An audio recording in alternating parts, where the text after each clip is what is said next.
हमारी तवक्को और हमारी ख्वाहिश ये है कि आर्टिकल 112 के तहत गवर्नर 48 मजीद 24 घंटे का इंतज़ार ना करें और वो फौरी तौर के ऊपर असम्बली की तहलील का हुक्मनामा जारी करें ताकि निगरान हुकूमत के क़याम का जो अमल है वो शुरू हो सके।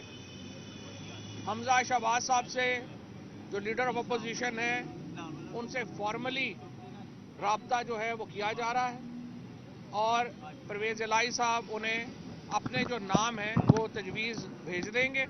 उन्होंने अपने नाम भेजने हैं और हमें उम्मीद है कि वो जिम्मेदारी का मुजाहरा करेंगे और ऐसे नाम ही इस कंसिडरेशन में आएंगे जो कि गैर जानबदार होंगे और जो साफ और शफाफ इलेक्शन कराने की सलाहियत रखते होंगे।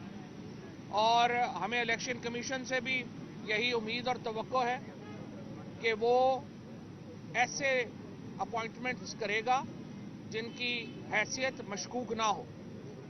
और बहरहाल इस अमल को मीडिया भी देखेगा, आप भी देखेंगे और हम भी देखेंगे। खैबर पख्तूनख्वा के वज़ीर आला और उनकी काबीना के